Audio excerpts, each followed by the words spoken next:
Hello everyone, this is Alejandro, Head of Communications at Paladin Protocol, and welcome to the Paladin Staking and Locking tutorial.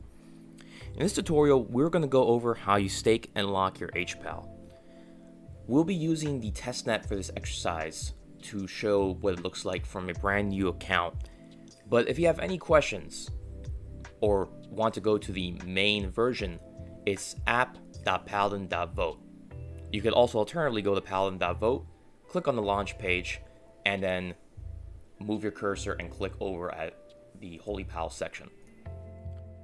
So the first thing to take note about this system is that regular PAL no longer has voting rights.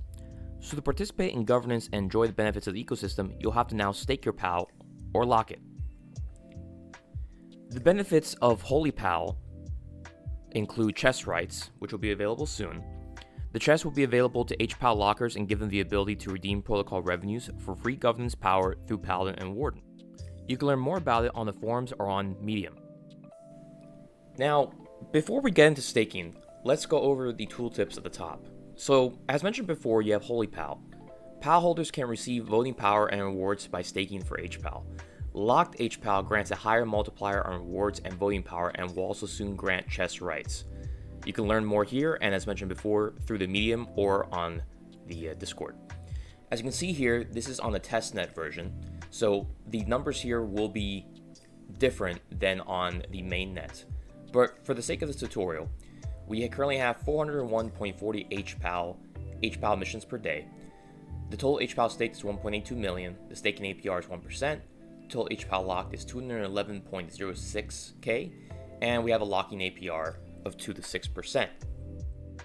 So first things first, we have 50k of PAL and we want to stake the max amount so we then can convert that into HPAL. So let's max it out, click on the approve button, and we're going to go through MetaMask. We're going to wait for the confirmation to come up, confirm,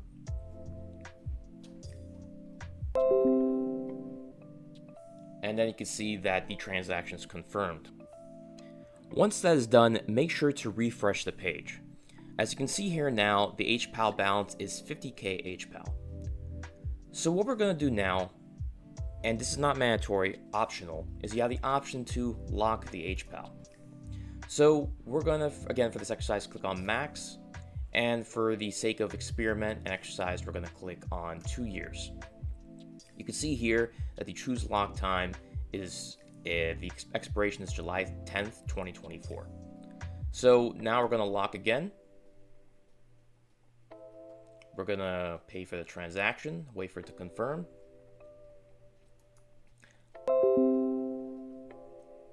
And the transaction is confirmed. Let's just refresh the page again to confirm that the HPAL is now locked.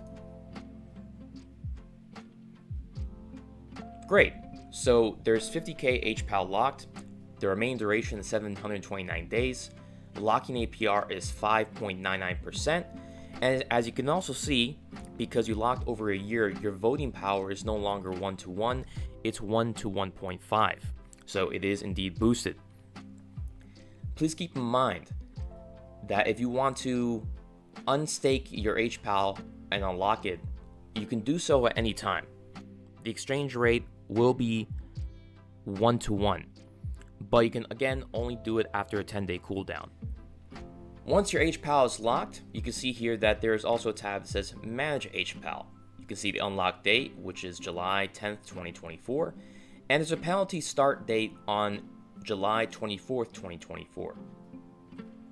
Please note that after the lock is expired on the unlock date, you have 2 weeks to relock or unlock your HPAL, after which anyone can kick you out of the lock to receive a penalty, which is 1% of your locked balance for each week after the unlock date. Basically, you want to make sure to stay on top of when the unlock date comes, because if you do not do it within 2 weeks, you'll get kicked out of the system. You can see here that you have the opportunity to do so by relocking. You can add to the amount of any HPAL you accrue through already staking above here. And you can also add time, so you can also increase the time locked. As of right now, the time is maxed out to 2 years, but as time goes by, you can add more. Once again, You have to make sure that after staking or locking, you might have to refresh the page to see all the updated values. Okay, well that's the end of the video, guys. I hope this helped a lot. If you have any other questions, please feel free to reach out to me or any of the team members on Discord. You can also reach out to us DM on Twitter, Telegram, all other social medias, and please make sure to check out our docs. Thank you very much, and have a great day.